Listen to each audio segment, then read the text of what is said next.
বিয়ে কবে করছো? বিয়ে আর কতবার করবো? ও মাই গড, আমার বিয়ে, বাস্তবে আমার একটা এত সুন্দর রাজপুত্র আছে, আর কেন? সিঙ্গেল বলবো না, বাচ্চা যেহেতু আমার আছে তো ডেফিনেটলি সিঙ্গেল না।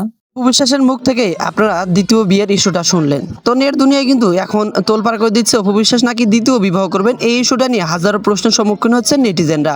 তবে আপনারা অপবিশ্বাসের মুখ থেকে বিষয়টা ক্লিয়ার হয়ে গেলেন যে তিনি বিয়ে করবেন কিনা বা বিয়ের ব্যাপারে কি ভাবছেন, এইসব কথা কিন্তু শুনলেন। তবু অপবিশ্বাস কি বিয়ে করবেন এটা নিয়ে কিন্তু নেটিজেনদের মনে হাজারো প্রশ্ন ছিল। অপবিশ্বাস একটা ইন্টারভিউতে কিন্তু বিষয়টা ক্লিয়ার করেছিলেন, যেটা আপনারা ভিডিও শুরুতে শুনলেন। তো আশা করি পরবর্তীতে আর এই বিষয়ে নিয়ে কোনো কথোপকথন হবে না, যে পর্যন্ত অপবিশ্বাস না কোনো কথোপকথন বলবেন। যদি অপবিশ্বাস দ্বিতীয় বিয়ে নিয়ে আরো কোনো কথোপকথন বলে অবশ্যই সেটা আমি আপনাদের শোনাবো। তো তার এক পর্যন্ত অপবিশ্বাসের দ্বিতীয় বিয়ের ইস্যু নিয়ে আর কোনো কথোপকথন হবে না। তবে শাকিব খানের মুখ থেকে আমরা অপবিশ্বাসের সম্পর্কে আরো কিছু তথ্য শুনবো। চলুন আমরা শাকিব খানের মুখ থেকে বিষয়টা আরো শুনে আসি। অপু বিশ্বাস আমার ক্যারিয়ারের একটা বড় একটা অংশ।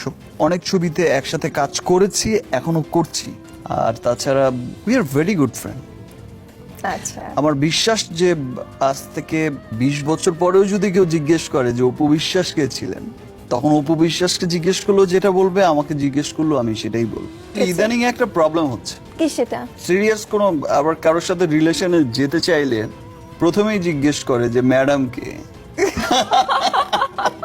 ম্যাডামকে?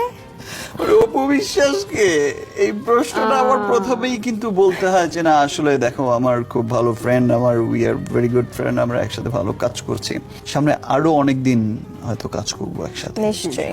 আরো 10 ইয়ার্স 20 ইয়ার্স, যখন অপুরও বেবি টেবি হয়ে যাবে, আমারও হয়তো সংসার বেবি টেবি হয়ে যাবে, তখনও আমরা একসাথে কাজ করবো, সিনিয়র জুনিয়র যেই রোলেই হোক। আচ্ছা, তো একটা বিষয় কি উনি ক্লিয়ার করছেন কিনা আমি বুঝতে পারছি না, মানে আমরা যেটা ভাবছি ওদিকে যেতে যাওয়া হবে না বা ওরকম কোনো? এর কোনো চান্স নেই, সেটা আচ্ছা। হওয়ার কোনো রকম কোনো চান্স নেই। ঠিক আছে।